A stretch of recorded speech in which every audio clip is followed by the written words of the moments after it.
Welcome to No Strings Attached Street Ministry. Well, today I've been working on this van here. Both of my vans has been broke down for over probably 2 months, 3 months. I've been basically carless. It's been a very tough 3 months, it really has. Just not being out there, not doing anything. I lost a very good donator, to my ministry. One of my best friends and confidants. He was my mentor. It's been pretty hard on me with that. Rest in peace, Jack. And then 2 months before that, I lost another one. And about a month before that, I lost another one.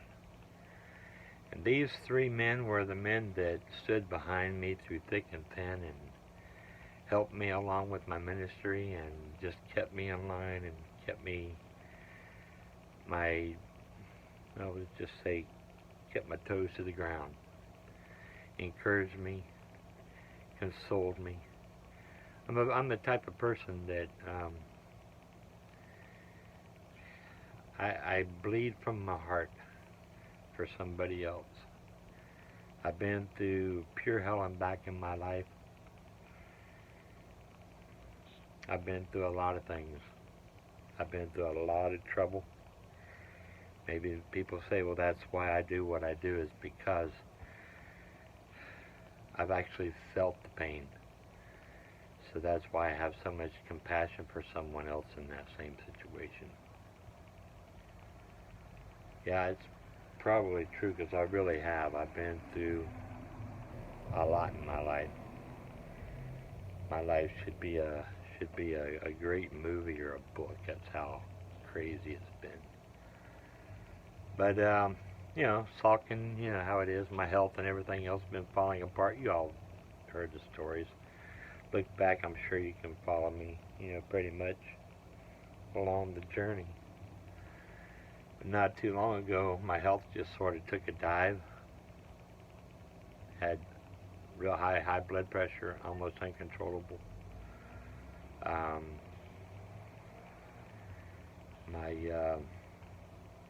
It was almost like I think they call it a type 2 diabetes. I'm on the very edge. I like one number back and forth from being one and not being one, so they can't really make up their mind if I am or if I'm not. I still do try to, to take care of myself in that aspect. I'm trying to eat better now. It's tough, It's tough for an old man to change all of his ways.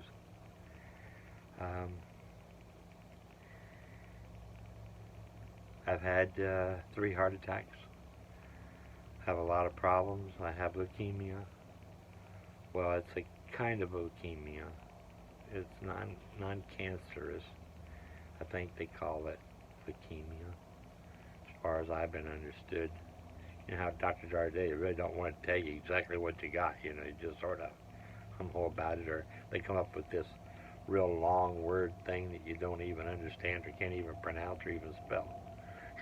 But anyway, I was stuck on 36 different medications. I take over half of those twice a day.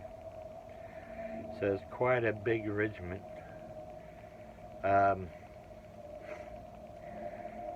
Because I don't feel very well, I said, okay, well, Lord, what else can I do? I said, I can't go out and do my ministry anymore because of all the breakdowns and the cost. And I'm strapped pretty tight right now. Be honest with you, I'm down and out myself. But I decided to start giving blood.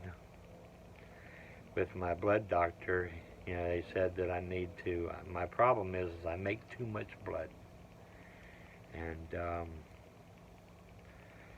I go in there, and every month for probably the last year and a half, 2 years maybe, I would go in there and they would take my blood out, and I would just see them just toss it in the garbage.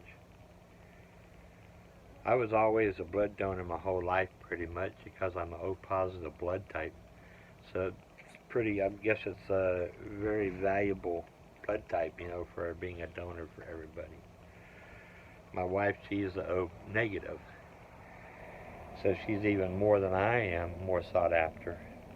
But it's always been, just sort of a thing we've always done. I don't never really gave it too much of a thought. But over the years, I sort of just fell off and quit giving. So I asked him. I says, "Well, can I not donate this blood, or is there something wrong with this blood that they can't use it? What's the story?" He said, "Well, 99% of the people that come to the cancer center, they can't use that blood. That's why it has to be discarded." I'm like, it just breaks my heart. At least no, they can't even use it for research or nothing. I said, it's just such a shame to have it so much, just thrown away and wasted like that. Because I've always felt it to be an amazing, precious gift to somebody. So I asked him. I said, "Can I not donate this blood to, to like the blood bank, since there's nothing wrong with my blood?" He's like, "Yeah, of course." I says, so I said, "Well, so you've been charging me $85 to draw my blood out once a month." Basically all they do. They go in, they test my blood, take my weight and my scale and stuff, and they test my blood, then they run a bunch of tests on it, and they see what the red blood cell count is. Mine is like up in the low 20s, and it's supposed to be like I think 14 is the highest it should ever be. But it's way up there. So I asked him, I said, "Well, how much can I?" He says, "Well, by taking it once a month, I've been able to keep it regulated and keep it balanced right around 14. But and most blood banks only pull it like once every month and a half. So I had him write me a prescription, to take it to them and tell them that my blood's been tested from any possible thing that could ever possibly be wrong, and I have perfect blood, and that I'm okay to donate. And the only stipulation was to continue taking that test of the red blood cells, which they do that anyway. They take your blood pressure. They take that. They also, I think, they take iron, some other few things that they do on the blood thing too. But they also fill up a little vial, that they do as other testing, I guess they do, that I don't know about. And also they take the 500 milliliters of blood. But I'm actually lucky because I can actually donate every 30 days. And they take it about every 25 days. And it seems to be holding my numbers in pretty good shape. I've been okay. Come to find out, see, my blood has always been my problem with a lot of things.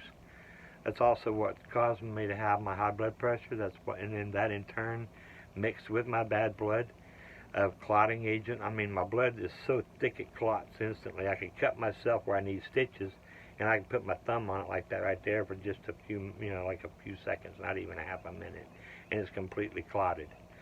So I don't bleed. I don't bruise. I do now because I take 4 full-size aspirin every single day, plus another blood thinner I think that they got me on. And I mean, you can see, I've been working on a car, so anytime I really, really bump it hard, I will come up with a bruise, but it usually will go away within the next day. But that's because it's so thin. If I would quit my blood, if I would quit my my blood thinner and my aspirin regimen, just for 2 days, I mean, it's back to like it was before. Really, really, really, really thick. I mean, I can do major damage to myself and not even bruise. That's how bad it is. But so I took down to the blood bank and I asked them. They said, "Yeah, we would love to have that," and they were sort of concerned about the blood situation, but they called the doctor and then they talked to their scientist, I guess, and found out that yes, it's rare, but yes, they will be glad to take it. Especially with the kind of blood that it was. It was such a needed blood that they were really glad to see that. And I mean, I get letters and thank you notes and stuff from them and the places where it goes to, and I mean all the time, because I'm such a major donor now, you know. I mean, I've got probably up to, I don't know, 5, 6 gallons so far just since I started doing this. I mean, it's quite a bit. I mean, but I was always up in the gallons before, you know, anyway, but I'm starting to get that all back. But it actually starts to make me feel better, you know, once it's out. So in turn, by helping myself and my physical and my medical condition, I'm actually being able to help save someone else's life. So all I would say is, if you're able to give blood, please go give blood. I mean, it's just so simple. I mean, it takes maybe 35, 45 minutes at the most.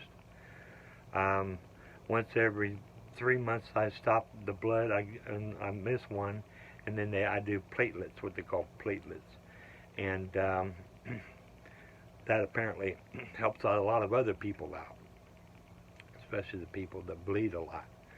And it helps, you know, where they can use that to clot them up. So they really like it when I give that. And but it just concerned. I wanted to make a video, you know, explaining what my situation was, but then also, you know, what they really need out there. And you know, it's getting really hard out there for, I guess, to give blood nowadays, especially with the coronaviruses and all the other stuff that's going on. You know, people are just so crazy about not giving blood, or giving blood, or you know, do I give one since, you know, you had the shot or whatever? I didn't have any of those vaccines, so, you know, I know mine's clean and clear. But anyway, I mean, that's beside the point. I mean, if they'll still take it, then it's okay. I think it still should be given. That's a gift of life, you know, that you can give somebody. And how could you help anyone more than that? And then with that attitude and that thought, I was just sitting around today, and I was realizing after reading one of the other notes from One Blood, you know, I'm like, thank you, Lord. I said, you know, my whole ministry since 2000, that's 20 years. My ministry, I've given everything I have, everything I own, every ounce of money that I've ever accumulated. I mean, I've given the shoes off my feet, I've given the shirt off my back, I've given the battery out of my car. Kept it started, give the battery away, and not turn it off till I get home. That's the kind of person I am. That's what I do. That's what I've done. I've given my last penny to my name to help someone else to have a meal, or to pay for groceries for a family with children, and to feed them children, and to help that mother maybe get a car or something, and get herself back up on her feet. That's why my ministry has gone the way it has been. Am I perfect? No, I'm not perfect. I never admitted that I'm perfect in any way, form, or fashion. I mean, but I love people. My heart goes out to them. I have compassion for them. And that's why I try to be such an advocate for them, and I'll beat the pavement, I'll beat your all's head up just to see what I can squeeze out of you to give. Even the $5 little that, you know, you might give, or the $25 that you might give. It all goes together, because when it's gotten, it's needed. Trust me, it's needed. But I did that because right after I got saved, I asked God. I says, I was sort of concerned about giving and tithing and all that, and I was like, you know, the selfishness, you know, that you have in your heart. You know, I don't want to do that. I mean, you know, I'm worse off than they are. Lord, they got Social Security, and I don't even have that. You know, I have nothing coming in. And all my friends, I mean, Lord, I've been beaten so much with my friends about how I am, and why are you doing this? Why are you giving you give away more than what you could ever. You spend it on yourself. Take care of yourself. Take care of your kids. Take care of your house. You know, take care of your own needs. Yeah, I get that. But you know what? God loves me, and He always makes sure that I have what I need when I need it. I don't think I've missed a meal, and if I did, I probably need to miss a meal anyway, so it's okay. But I would suffer enough to give that meal up to somebody else if it meant for them to, survive. And I do it because I know what it's like to have someone gift me something, and it changed my life. And I know how depressed and how brought down you can be because of all the pressures and the beatings that the world has given to you at that moment, and the loss of hope. Hope is, when you lose hope, you lose everything. So I've seen that beating, and I would rather take the beating myself than to allow them to have to go through that. And the reason of my mentality about that is, am I some superhero? No. But I've already felt that pain. I've become accustomed to that pain. And I've learned to smile and have a tender heart even through that kind of pain. And I love them enough to deal with that pain once again for them. I'll suffer because I know the little bit of suffering that I do is just short-lived, because God will provide my needs. I mean, when you sit back and you say, well, he can't do very much if he's in that bad a shape. Well, even though I couldn't work, I still did little jobs here and there. I did anything and everything I could possibly do to make a dollar from somewhere, somehow. I've been an entrepreneur my whole life, so I've always dabbled with something. Plus, I'm in the air conditioning trade, so that's something, most of the work, the service work, I can do, a little bit here and there. I would do 1 or 2 calls a day and maybe change a fan motor or, a contactor or something like that. And basically most of that was, well, just give me what God tells you to give me. And that's sort of how I worked on that. If they needed guidance, then I would tell them what retail price was. I'd tell them what my cost and my parts were, and then they would have the choice of whatever they wanted to do. And a lot of people would give me nothing. That was okay, because I looked at it as that being a ministry to them as well. Even though it was hard for me to do that because the parts costed me money, out of my pocket. So it was hard for me to do a lot with that kind of gift, of nothing. But I would still do it okay, because the next job they would give me a couple $100 for a $5 job, So it paid off in the long run. Then a lot of people would help my ministry once in a while, and that's okay too. And I would always say, well, once you're back on your feet and you're back going again, give back to the ministry. If the ministry has helped you and has given to you, and my love has been there for you and as strong as I could possibly give to you and looked out for you no matter what, even when you tried to scam me, that's okay. I know that world. I know that too. And I know that a lot of people use it for a lot of different things, but once I give something, it's out of my hands. My gift comes from what leaves my hand. It's not what they do with it. So that's why I'm not really too concerned about about what they do. I'm not going to judge them, and I'm not going to look at them. But most of those people always try to say they're going to tell me they're going to pay me back. And I'm the kind of guy that I'll try, well, if that's what you want, I'll make sure that you have your discipline. I'll help you discipline yourself. And then when they don't pay me, I'll ask for it back. Or they'll offer something in barter trade or something like that. Well, I'll accept just about anything in barter, just to give them the feeling that, yes, they paid it back. So, but I would never let them off the hook, because they're the one that made the deal. They're the one that told me they would pay me back. I didn't. I didn't never ask for anything back from anybody at any time. They're the ones that made that deal, and they're the ones that reneged on that deal. So no matter what that deal was. People give cars to. I said, hey, if you find yourself to where you no longer need that car, return it back to the ministry. Because I'll fix it back up, I'll do what I can with it, and I'll put it back on the street for the next person that needs that car, or whatever it was. If you have a bus pass that you haven't used all up, give it back. That way I can revalue that to somebody else. Whatever the situation was. If you were down and out just for a few months because of a job loss, and I helped pay for your groceries and your meals, but when you get back on your feet, return that back to me. Because it's not something that I got for free. It's something that I sacrificed for you to help you.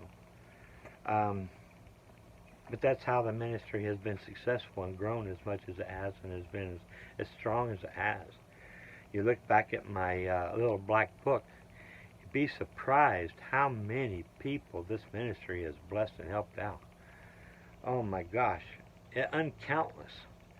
I'm in the thousands of cars, dozens of RVs and trailers.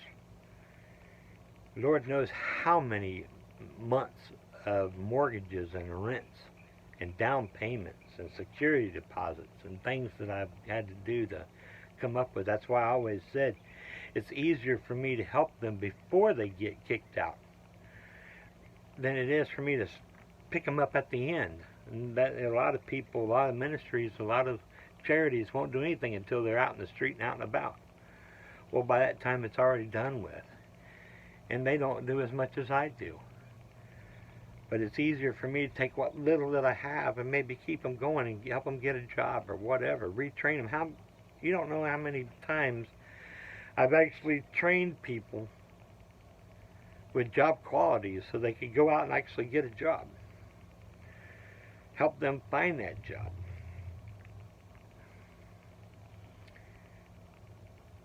Bring them down when they're broken and they're spiritual. I mean, I've dealt with girls that have drug addictions and has fallen completely on earth. I've even followed them all the way through their jail cells. People say, well, that kind of person I wouldn't mess with. That's the ones that need my love the most, honestly. They're the ones that need me the most.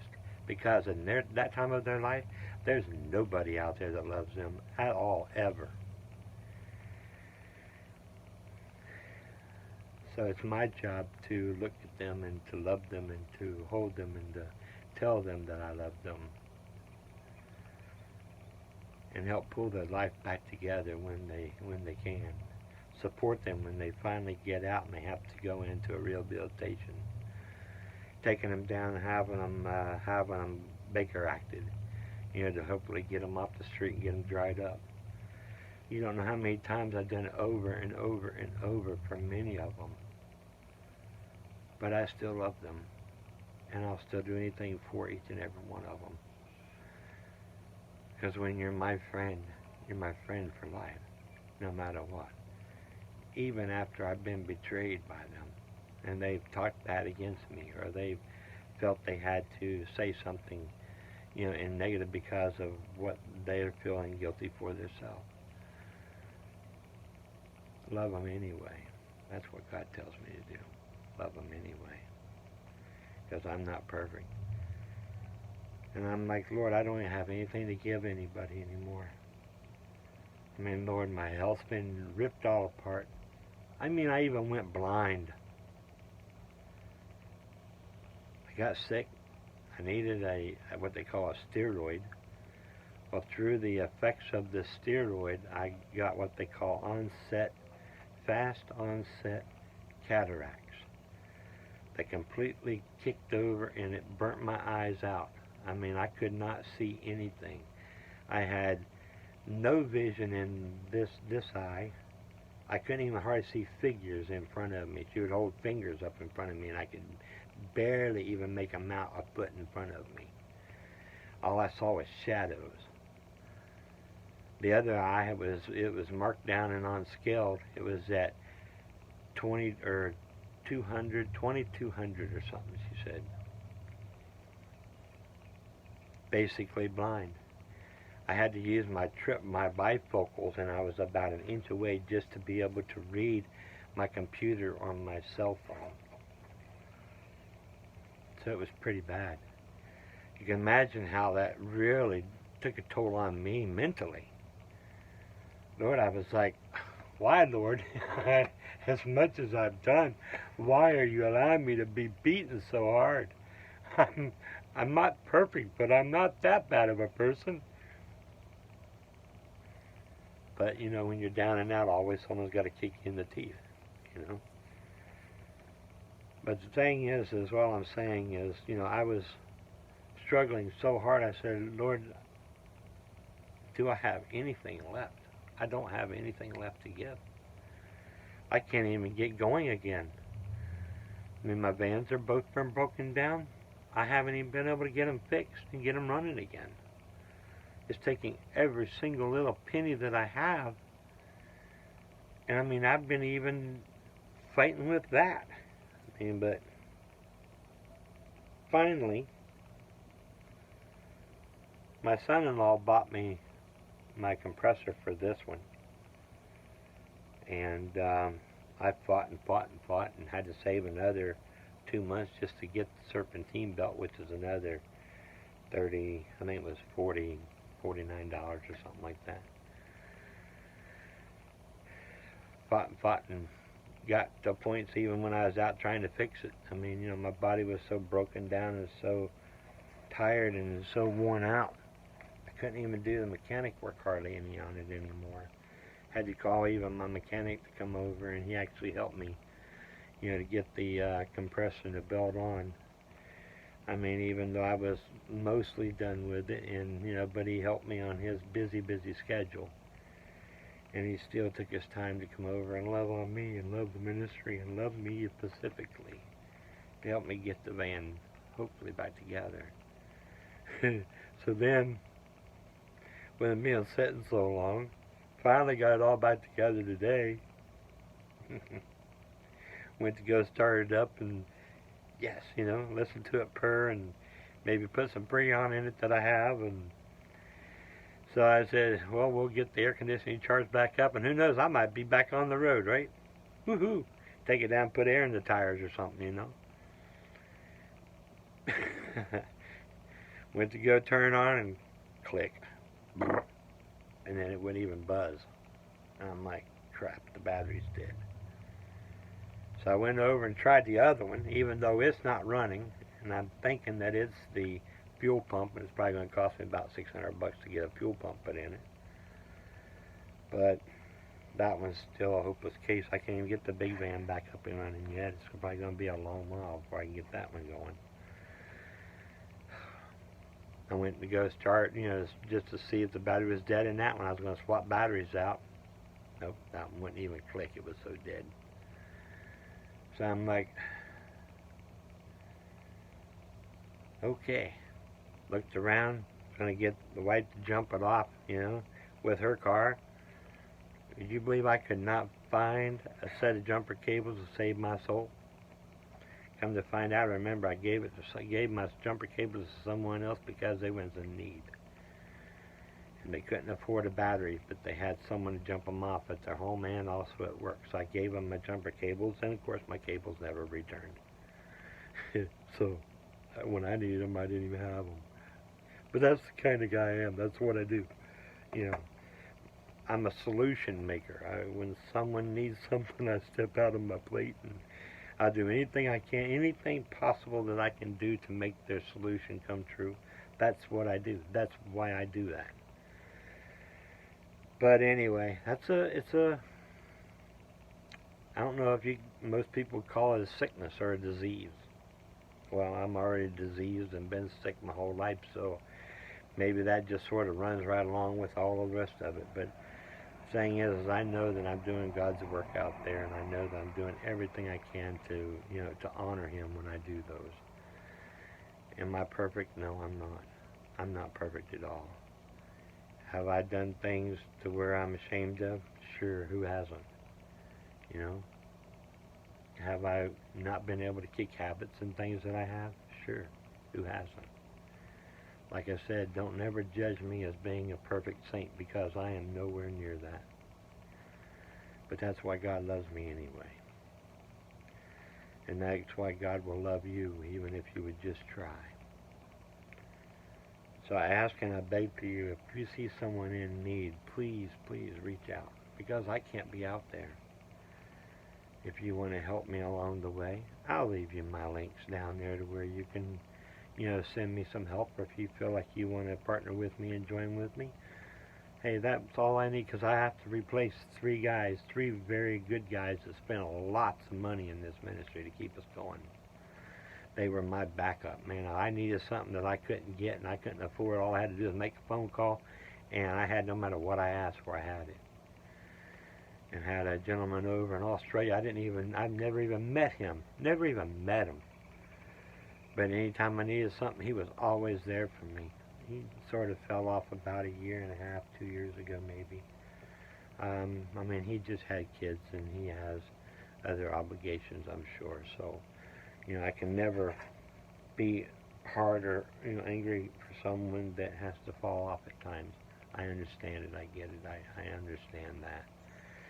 The world is very tough on people, especially when you're in the ministry and you're doing good for others. Man, trust me, the devil comes and gives you a beating that you can't stand. He'll beat with you on finances. He'll beat with you mentally. He'll beat with you spiritually. He'll beat and beat and beat and never stop. But hold your ground. Just pray and hold your ground. Because there's an awful lot of good. If I have to, I call that paying the price for someone else's salvation. Paying the price for someone else's victory. Victory and salvation does not come free. It don't. I've never seen it anyway for free. Always someone's paid a price. Even in your salvation, Jesus himself died on the cross for that.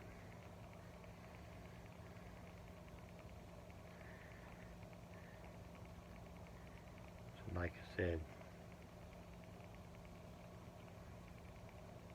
highly consider of joining with me and helping this ministry survive and get back to work. Because by me being out there getting back to work, it gave me the spirit inside. And no matter what my health was like, I was probably on my deathbed many times, but I just kept on going. That's the kind of drive that I have. That's the kind of drive I have in my heart and my soul. And I desperately, desperately need to get back out there. It's gotten so bad I haven't even made videos like this in so long, because my spirit was broken. But help me get back, will you? Let's get this thing back on track. Let's get our lives back together. This world is falling apart faster than we could even see it or think about it. And food and troubled times and all that's just going to be becoming worse and worse and worse. You can see it, and everywhere you turn you can see the destruction. I really feel the devil's on a warpath and he's actually winning. Even though I know good and well the outcome of it, I've already read the book. But a lot of people is being beaten right now. And someone that's really weak in their salvation, or even possibly not saved, but yet maybe could possibly, listen to the word and maybe be saved. They're going to get kicked in the teeth before they even know it, and they're not going to even have hope at all.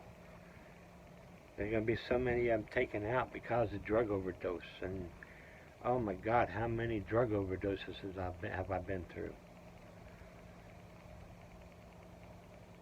Hundreds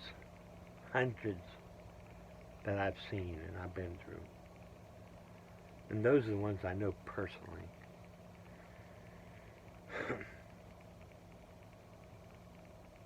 Lord, I bet it's probably been at least 40 of them just this year. Heartbreaking. It really is heartbreaking. Help me get back out there, guys. A lot of people out there is in need for me. I might not be perfect, but I do my best, and they know that, especially the broken ones. They know I'm there for them. So help me get back out there. Encourage me. I try to update this video more often, but figured I would bring this information to you and let you know what's been going on. And who knows? Hopefully I'll be able to get these vans running again. That's going to be a miracle in its own. I mean, they're both 23 years old, so I mean, they've been doomed probably for the junkyard for many, many, many years. But I've kept them going. I've kept them running. I've kept them in the best shape I could possibly afford to keep them in. Just this last one caught me with me down and out. Haven't been able to get it back, and then I lost all my support, since then. So, and then with my health being down, I can't even do any of my side jobs or anything. So, my income has literally been zero. Literally zero. It's tough to live for months with zero. Everybody needs something. But anyway, hey, God bless each and every one of you. I'm glad I'm back. I'm really trying to call back. Hopefully you've been crawling back yourself. Be sure to message me down there in the bottom. In the description will be all my information. Have a great and wonderful day, will you? May God love you and bless you. That's my prayer for you.